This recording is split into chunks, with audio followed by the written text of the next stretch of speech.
I grew up poor in the housing projects of Brooklyn, New York. The word no has been said to me more than yes, but I never let that stop me from building the 5th largest food chain in the world. I'm now the 232nd richest person in the United States with a net worth of $2.9 billion.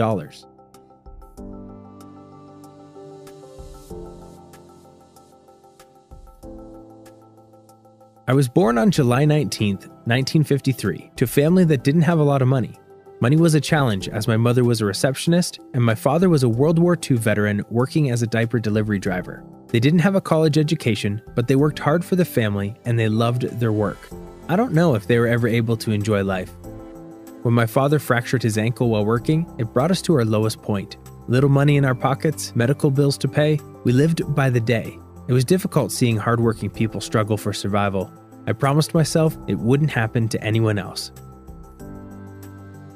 Most people worked their first job at 18. My first job was at 12 years old. I sold newspaper and worked in a local cafe. I guess you can say my childhood wasn't really much of a childhood except for playing sports. I wasn't a straight A student or most voted to succeed, but I was really good at American football. It was a way for me to escape my world and enjoy something I was good at. I worked hard and was awarded a football scholarship to Northern Michigan University, where I became the first person in my family to go to college.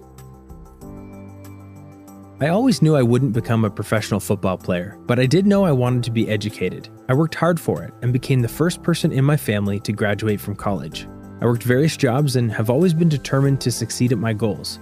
At 26 years old, I became vice president in charge of sales for a Swedish houseware company. No, it's not IKEA, if that's what you're thinking.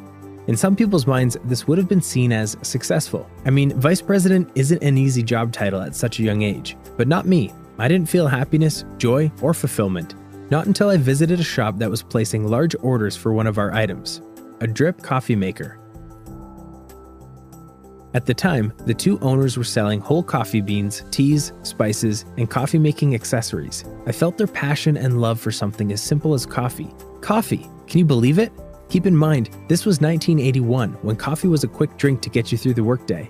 I knew this was where I belonged. I fell in love with what they created and the passion they had for something that was overlooked. For 1 year, I called, I asked, I nagged, and I visited asking them to let me join their team. I must have annoyed them really badly, because later that year, I became their director of marketing. 1 year into the job, I went on a business trip to Milan, and what I saw was a complete difference from American coffee drinking culture. People actually sat down and enjoyed their drinks. It was more than a drink. It was a relationship, a place where people went to meet, talk, and appreciate a finely made coffee. This was what we need, I thought. This was my second eureka moment. I told the owners of my vision, but they wanted to stay true to their current business of selling bulk items, not individual drinks. I didn't blame them. Americans at the time didn't even know what a latte was. I decided I would create my own coffee shop. The challenge was trying to raise $1.6 million in 1 year. I spoke to 242 people and 217 said no. That's a 90% no, by the way. They'd tell me it wasn't worth the money, that it wouldn't work, that there was no real profit in such a business. I won't lie, I was discouraged and I even questioned my idea. But growing up poor, I wasn't after profits or millions. I was after my dreams to become a reality. I didn't get my full 1.6 million, but I got what I needed to open my first shop, Il Giornale. I made many mistakes in that first store, but I learned very quickly and picked myself up until we were making annual sales of $500,000. I was one step closer to my goal, but something was still missing. Remember that shop I had to be part of and worked for? Well, soon after, the owners decided to sell their business. I had a deep relationship with that shop, and I just couldn't let it go. So in 1987, I bought their 6 stores for $3.8 million and combined my stores with their 6 and became the CEO of Starbucks Coffee. You heard it correctly. Starbucks was the first coffee shop I walked into, worked for, and eventually bought. Although it wasn't the Starbucks you know today. Over the years, I managed to transform it into the drink shop I always imagined, that people said was dumb, a bad idea, wouldn't work. It's grown to be a place that is more than specialty coffee drinks, but a place to study, meet friends, and feel comfortable. There are now more than 26,736 Starbucks stores in more than 75 countries, employing over 300,000 people. But that's not where my successes lie.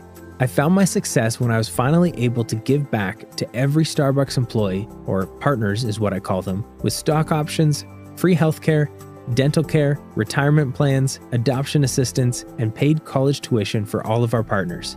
My father passed away before he could see what I've done, but I think he'd be proud to see Starbucks providing hardworking class people with benefits he wasn't able to enjoy or provide.